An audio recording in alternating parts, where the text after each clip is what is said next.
thanks to Ubiquiti for sending me this ECS aggregation switch. I have been using a e-waste level 100 GB switch for several years. That switch has a separate board running Intel CPU to manage the switch. I have been using SONiC to manage that switch. So right after receiving this Ubiquiti switch, the first thing I want to understand is how the management of the switch works. I will skip the boring open box process. I will directly show you how I open this chassis.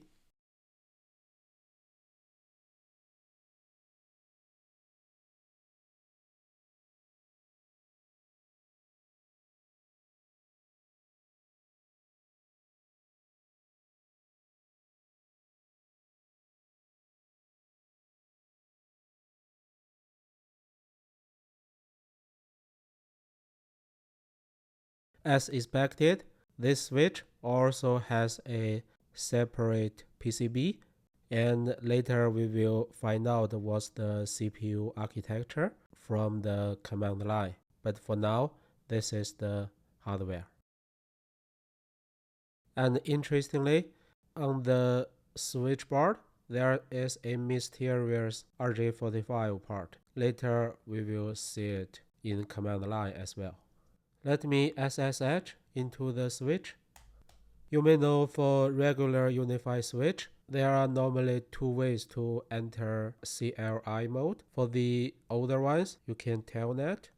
Apparently, it doesn't work for this switch. And for newer UniFi switch, there's a command called CLI, but it also doesn't work for this switch. So then you may wonder how you can even manage the switch through CLI. The answer is SONiC. So if you run this command, docker ps, you can see all the SONiC related Docker containers running. SONiC stands for Software for Open Networking in the Cloud. It was originally developed by Microsoft. It includes the networking software necessary for a fully functional L3 device. It's free and open source. That's why it's popularly used in this type of high-speed switches. There will be two parts in this video. First, let's investigate how the two separate PCB boards within the same switch work together. Then let's understand in this particular switch how the different SONiC components work together and work with the UniFi software. From the SSH, let me run command ls CPU. You can see the CPU is Intel Atom and the model is C3558R, and this is the frequency. How many cores we have? 4. It's an OK CPU. In my another 100 GB switch, it also uses a Atom CPU. Because I didn't tear down the daughter board for the Intel CPU, let's see what's the memory situation for that board. Let me run this command, dmi decode. I want to see the memory information. It lists a lot of details. We can see maximally it supports 128 GB. It can have 4 DIMMs. In DIMM 1, we have one DDR4 memory DIMM installed. It's from Kingston. It's unregistered. And the size, 16 GB. I believe it's enough for a switch. As shown in this slide, now we know the basic configuration for this daughter board, control board, the separate PCB for the Intel CPU, the memory and the CPU's information, right? Now let's see what's its network part information. So let me run command ip-link. You can see it lists totally 68 interfaces. Very surprising. Most of them are the parts on the switch itself. We will discuss them later, but if I scroll to the beginning, you can see two interesting devices, Ethernet 0 and Ethernet 1. By the way, when I open up the chassis for this control PCB, the daughter board, I didn't see a visible RJ45 part. That one I show you in the video is on the switch board, not on this daughter board. But here internally, it shows two Ethernet ports. The first one, Ethernet 0, is down. The second one, Ethernet 1, is up. That's strange. I want to understand the details for this Ethernet 0 and Ethernet 1. Let me use S-Tool to show the detailed information for the two network interfaces. First, the up one, the Ethernet 1. Okay, see the supported part, fiber, maximum speed 10 GB. Then for the other one, Ethernet 0, the supported part, TP, is not fiber, it's twisted, but the speed is only 1 GB. Remember, this one is showing down, but I still don't see the network chip information. So let me run S-Tool again, but use additional parameters, -I for Ethernet 1. Okay, so this tells us about more hardware information. You can see the driver is IX GBE. If you use 10 GBE network interface cards a lot, you may be familiar with this word. And this is crucial. It tells us the bus information, which is related to PCIe. Then for Ethernet 0, run the same command. Okay, see, the driver is different, which means the network interface chip is different. Here, it also tells us a different PCIe bus information. So I will leave this screen here. In the right side, I just opened another SSH session. So let me show you the PCI information from Linux operating system, iOS PCI. Okay, so for the Ethernet 1 interface, this is the bus information 06. Then let's see for 06. Yeah, this is the Ethernet controller. The chip is Intel X553 backplane. It's commonly used in embedded switch control board, just like in this UniFi switch. And for Ethernet 0, the bus information is 05, which is here. It's a different Intel chip, I210. So now we know the network interface chips behind the two mysterious parts, right? This particular one is showing up, which is really being used, and the other one is not being used at all at this moment. So this is what we observe from the control PCB, the daughter board. Then let's move on to the main board, the switching board. Let's see what's the network chip behind it. To do that, I need to run a SONiC command. Show platform summary.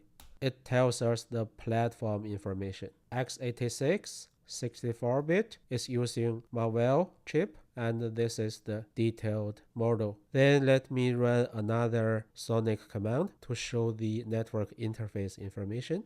Okay, you can see it lists all the parts or interfaces you can see from the front panel of the switch. It has totally 48 SFP28 parts, then 6 100 GB parts. At the end, surprisingly, it has two additional parts. They are showing 10 GB maximum speed. We don't see these two on the front panel, but we do see one, which is not connected. We see it on the PCB board when we opening up the chassis. I believe that particular RJ45 part is for this particular one. The reason is now it's showing down, and the other one, the Ethernet 56, is showing up. So just by purely guessing from the Intel CPU daughter board, the control PCB, we see a internal Ethernet 1 part, which is 10 GB. And on the switching part, we see another part, Ethernet 56, which is 10 GB as well. And it's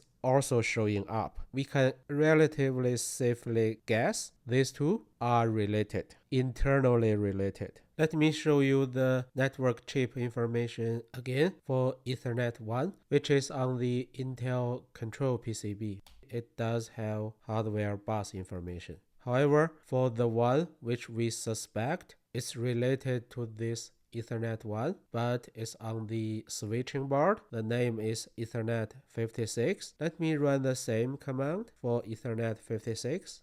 you can see the hardware information is completely different, and the driver is tunnel, the bus is tap.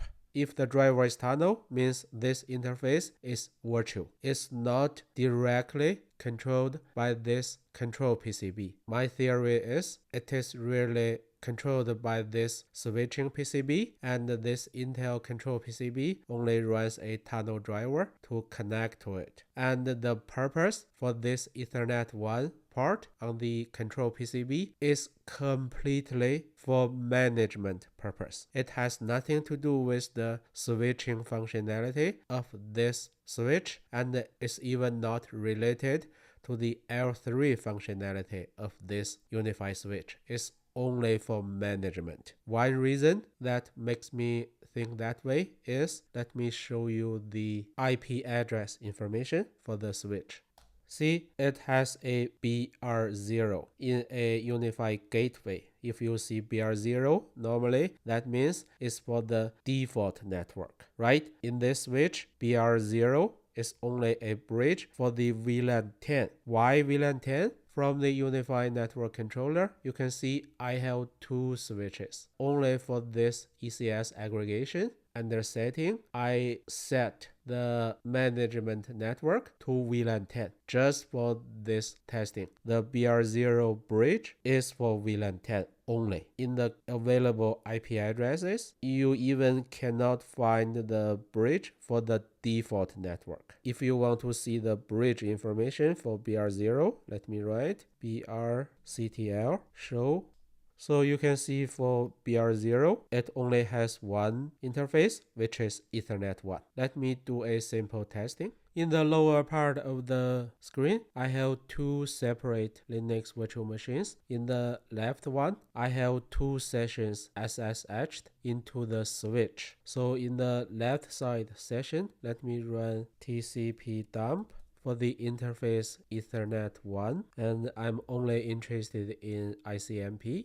Yeah, you can see there are some ICMP traffic going on, but they are not relevant to our testing. I will leave it here for now. Then in the right side virtual machine, I already SSH'd to the gateway, not the switch. In this session, I want to see the TCP dump for the complete LAN, and I'm only interested in 8888 or 9999. So let me write. For now, you don't see any traffic because I haven't started any ping yet. Now, from the right side client session, it's not SSH'd into the gateway or switch. It's just a regular Linux client. Let me ping 9999. Because this is a LAN client, of course, I expect to see the ping traffic in the left side traffic capture, right? Let me write.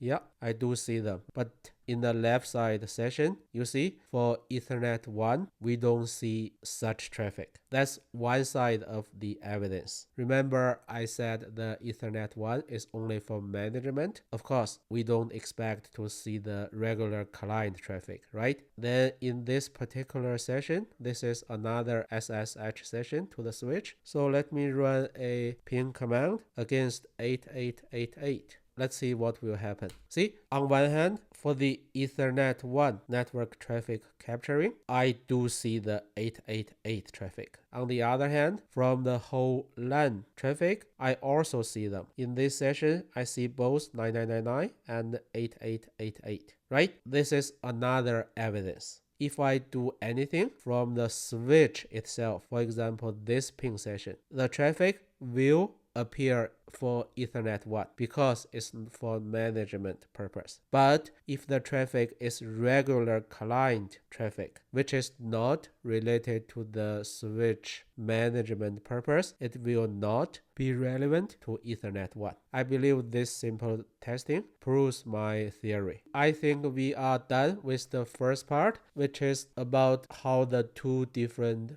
PCB boards inside the UniFi switch, how they are configured, how they talk to each other. Now let's move on to SONiC itself. This is the GitHub SONiC product page. It talks about the general architecture of SONiC. The infrastructure relies on a special database. It's Redis. The Redis database is key value database, and SONiC places different modules in independent Docker containers. That's how SONiC works, and here it listed some example typical SONiC containers you can find. We also can see them in UniFi's implementation. Now let's go back to UniFi switch. Let me run docker ps command.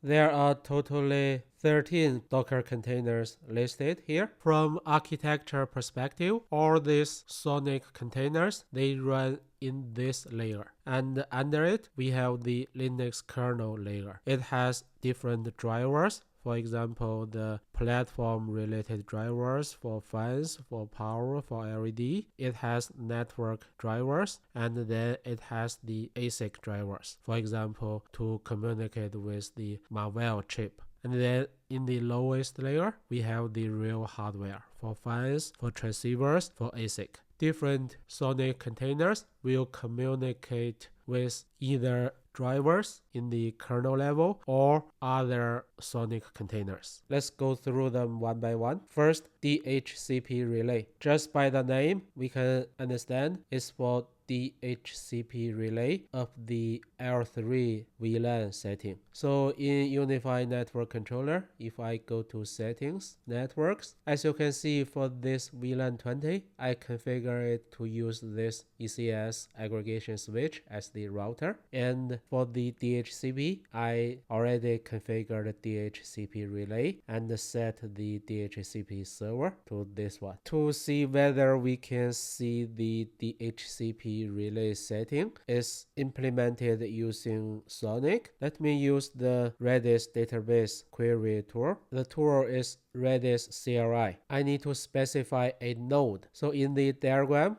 I already listed 5 nodes we can use. For DHCP setting, it should be under the config DB, which is node 4. So that's why here I say -n4. And then, as I mentioned, Redis database is a key value database. Whatever you want to do, you need to know the keys. So let me first query what keys are available in the node 4. I will use grep to find all the DHCP related ones. Let me run it. Okay, there are a whole bunch of them. I can see this feature DHCP relay. It has something to do with what we want. Then the way to query the content is also very special. So the command is like this. Now I want to get all the field and the values for this particular key. Let me run it.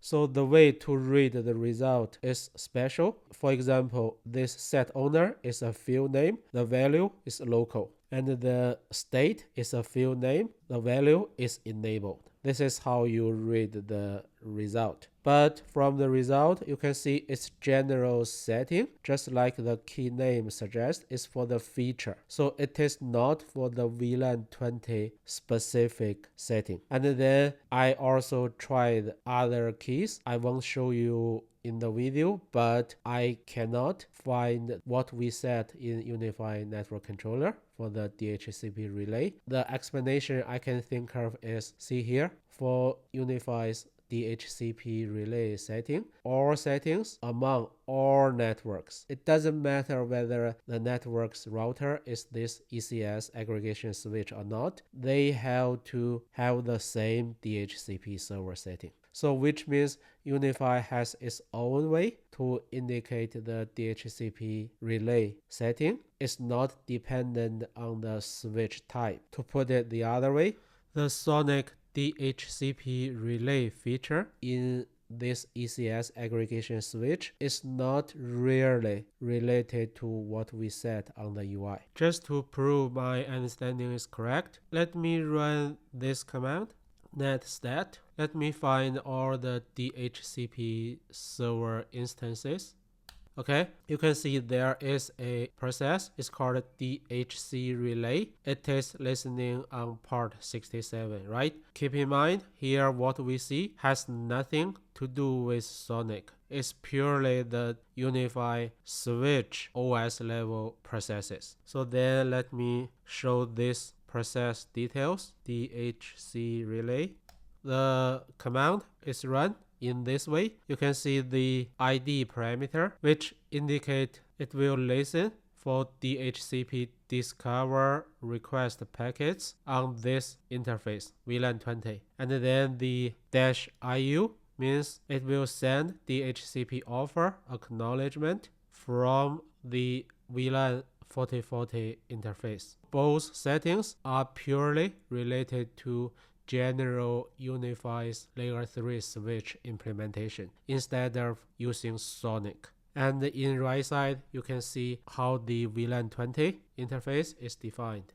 This is a virtual interface. As long as the DHCP request is from those switch parts on the front panel of the switch, and if they are for VLAN 20, yes, the DHC relay process running on the Intel CPU in this switch will provide service instead of the SONiC DHCP relay. Okay, I hope it's clear. Let's move on to the next container. The next one is management framework container. This container is the management framework backend. It uses YARN model to map the configurations. It interfaces with the Redis database. So if you want, you can use this Docker command to log on to the container.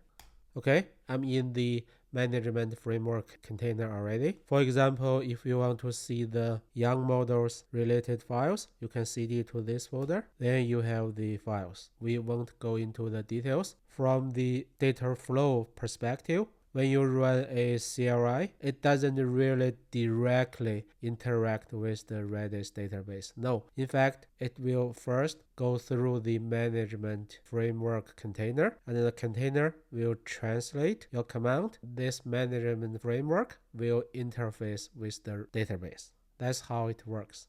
Okay, move on to next one, which is RADV. It is for router advertisement. It's for IPv6, so I will skip it for this video. The next one, STP. Of course, the STP container is to support spanning tree protocol. I can run this SONiC CLI command, show spanning tree detail. You can see the STP related information for this particular switch. What's the priority, the bridge ID, the route, the path cost, the topology change information. So nothing special. It's just regular STP support. Move on to next one, L2MCD. L2MCD stands for Layer 2 Multicast Daemon. For example, IGMP snooping. From UniFi Network Controller, if I go to settings, let me use VLAN 20 as example. You can see now the IGMP snooping is disabled, right? From the SSH, if I run this command, I use the Redis CLI to query the database. The node 4 means it's the config DB. Then I want to use the layer 2 multicast as the key name. Let me see what keys we have in the configuration DB. You can see nothing. Why? Because we haven't enabled IGMP snooping. Then let me enable it, apply changes. Now if I run the exact same command again, okay, you can see a whole bunch of keys because we just enabled the IGMP snooping. Then for example, if I want to see the detailed settings under this key, let me run this command to get all details for this key. Okay, it says for VLAN 20 is enabled, fast leave is false, querier, yes, this switch is a IGMP querier, and this is the querier address, or the good settings for IGMP. Okay, move on to next one, LLDP. This container is for link layer discovery protocol. So from the SSH, I can run this SONiC CLI command, show LLDP neighbors. Okay, you can easily get the LLDP details for this particular switch. So this information will be used, for example, in the UniFi Network Controller to draw the beautiful network topology. Okay, move on to next container. It is syncd. SYNC-D is one of the core components. It talks directly to the network ASIC, the switch hardware, through SAI or switch abstraction interface. It deals with low-level information related to the ASIC. So here, from the database node perspective, is node 1. To understand what are the settings it deals with, we can run redis command for node 1 and for all keys. You can see it has more than 3,000 different keys at this moment. All the keys are related to ASIC. Okay, move on to BGP. Just like in UniFi gateway or other Linux devices, BGP for SONiC is implemented using FRR, the free range routing, a popular open source solution. To show the BGP related setting, for example, we can run show IP BGP summary. Because now I don't have BGP configured, so I have nothing here. BGP is a big topic, so I won't discuss the details for it in this video. Let's move on to next one, which is TeamD. TeamD container is to manage link aggregation. In SONiC, link aggregation is referred as port channel. In UniFi network controller, for this ECS-Aggregation switch, go to port manager. You can see I already configured a link aggregation for port 1, 2, 3, 4. Then I can run SONiC CLI command, show interfaces, port channel. It will list all the link aggregations I have configured. Now there's only one. The name is called port channel 1. And the protocol, LACP, it includes these 4 parts. Then another command you can run is teamd ctl followed by the port channel name, port channel 1 in my case. Then you want to know the state. Okay, it will show you the overall status. Active, yes. It will show you all the participating interfaces, their current status. You can see they are all done. The same information as shown in UniFi Network Controller. Okay, we are good with TeamD. Let's move on to ICCPD container. ICCP stands for Inter-Chassis Communication Protocol. ICCPD container is used for multi-chassis link aggregation. In the UniFi store page for this switch, you can see the MC lag is the highlighted feature for this switch. I will have a separate video for this feature, the deep dive. So in this video, we will simply skip all the details. SWSS container is one of the most critical components in SONiC. SWSS stands for Switch State Service. It acts as the central control plane service that manages the switch state and programs the hardware. So in the SSH, we can go to the container itself by running command docker exec it swss running bash. Okay, then there are multiple crucial daemons and processes running in this container. Let me use ps command to list them. For example, this one, port sync-D. This daemon synchronizes the physical port state between the Linux kernel and the SONiC system. In the left side SSH, from the Linux operating system, for example, I can say IP link. So I can show you all the ports status, whether they are up or down, right? That's from the Linux kernel perspective. At the same time, I can run this show interface status command, which is the SONiC CLI command. So this command will also tell me all the switch port status. The synchronization between SONiC and the Linux kernel is done by the port sync-D. Of course, for each port there are more detailed status and state information, right? Here I'm only showing you the basic overall information. Okay, then the next daemon, for example, FDB sync-D process. It is responsible for handling FDB entries. FDB stands for forwarding database. It manages MAC address learning and aging handling information from the switch hardware and syncs it back to SONiC Redis database. Remember, the Linux kernel doesn't really directly interact with the ASIC, the switching board, right? It's done through the SONiC. And within SONiC is the FDB syncd, sync the FDB with the Redis database. For another example, the neighbor syncd. It is critical daemon responsible for handling neighbor entries, specifically ARP table updates. We all know ARP, so I won't show you the details. And this daemon is interface manager daemon. It is the daemon responsible for managing layer 3 interface configuration from the config.db and applying it to the system. It's only for layer 3 configuration. And this one, VLAN manager D, is the daemon responsible for managing L2 VLAN configurations. VLAN manager D for L2, interface manager D for L3. And then we also have this highlighted agent is orchestrator. It is the central orchestrator daemon that ties together configuration, operational states, and the hardware programming. Is arguably the most critical component of this container. It acts as the control plane bridge between SONiC's Redis database and the switch ASIC.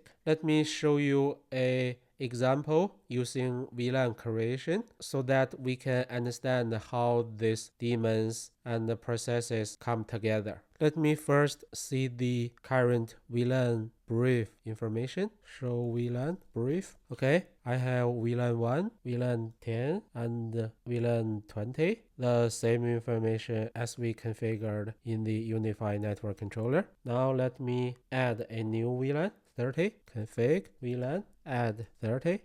After adding VLAN 30, let me run show VLAN brief command again. You can see we do have a VLAN 30 here, but it doesn't have any IP address. It doesn't have any interfaces added. Then let me add a free interface to this VLAN 30. Ethernet 4 is not used at this moment. I want to add it to VLAN 30 as a member. Okay, successful. Run the show VLAN brief command again. See, now for VLAN 30, we have a member. It's tagged as Ethernet 4. So now, if I try to run this command, config interface IP add VLAN 30 and give it a IP address. After I issue this command, what the orchestration flow will be within the SWSS container. So the flow will look like the interface manager D will read the config and applies it to the kernel. Then the neighbor syncd, FDB syncd, will sync operational info to the state DB in the Redis database. Then the orchestration agent will read the interface and the neighbor info and then pushes the router interface creation, the IP to MAC address mappings, the next hop entries, the routes to the ASIC via SAI. A lot of things will be happening as part of the orchestration flow. They are all handled by this SWSS container. So let me run this command. Then let me show the VLAN brief command again. Now you can see we have a IP address configured here for VLAN 30. Okay, hopefully it gives you some idea how the orchestration process works. By the way, you can see I have added a VLAN 30 through CLI, right? But you don't see it on the UniFi network controller. Even if I force a refresh, I still don't see the VLAN 30. So I will mention this in the end in the summary section. Now move on to the very last container for this video, PMON. PMON is for platform monitoring. It's responsible for monitoring and managing the hardware platform, including fans, temperature sensors, power supplies, transceivers. In the SSH, for example, we can run command like this, show environment. It will show you all the environment related details. Or you can run command show platform followed by the object type, for example fan. Here you see the information for 7 fans. 5 of them are with drawers. They are in the back of the switch. 2 of them are within the 2 power supplies. And you can see the detailed speed, right? For this type of information, you either cannot get from the web UI or you get very basic incomplete information. For example, for fan speed, yes, you can see the 5 fans with drawer, but you can only see the level of their speed. You don't get the exact RPM, right? So another example command, you can run show platform temperature. See, it gives you all the temperature sensor readings. Last example, if you want to know the power supply information, run this command, show platform PSU status. See here, you get the 2 PSUs and their voltage, current, power. So this PMON container is very useful, especially this information you cannot get from the UI. Many people may be wondering, okay, you can read the data, good, but can you change them? For example, increase the fan speed. For apparent reasons, as I know, SONiC doesn't provide a way to change this type of settings, because if you set it in an incorrect way, it may either harm your hardware or shorten the lifespan of your unit. I am not aware of a way to change it. Okay, that's it for PMON container. Before ending this video, let's talk about the interactions between the UniFi gateway, the network management application, and the SONiC OS running on this switch. It's well known the UniFi network application use a MongoDB running on the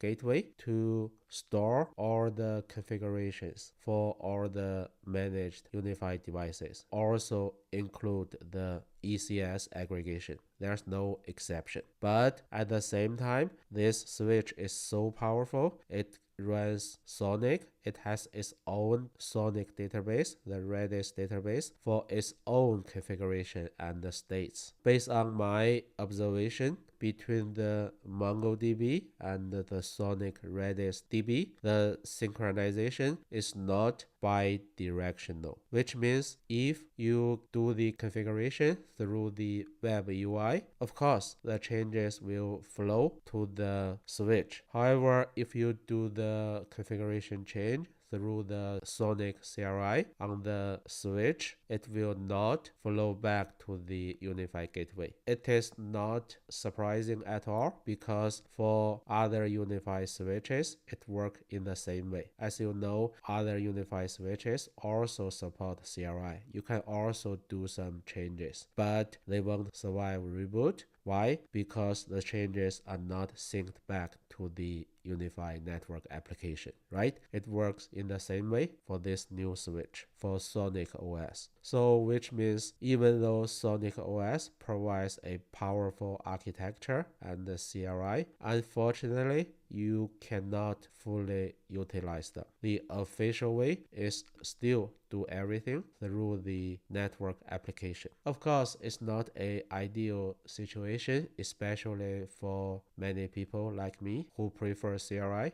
But that's the trade-off Ubiquiti has to make. Not all the UniFi switches support SONiC. UniFi network application has to have a unified way to manage all the switches. And another thing I want to mention is, as shown in the video, even though for some features it can be implemented either using SONiC built-in functionality, or it can be implemented in the UniFi's traditional way on the Linux OS level in the switch. So Ubiquiti has different choices, and Ubiquiti may choose the non-native SONiC way. I'm not sure whether it's just a temporary situation, so that for future firmware update for this ECS aggregation, Ubiquiti will move more and more features into SONiC. I don't know, but I hope that's a trend. Okay, this is the end of the video. So SONiC is very complicated, very powerful. There's no way to cover everything. This is just the entry point for our journey of using SONiC together with UniFi software.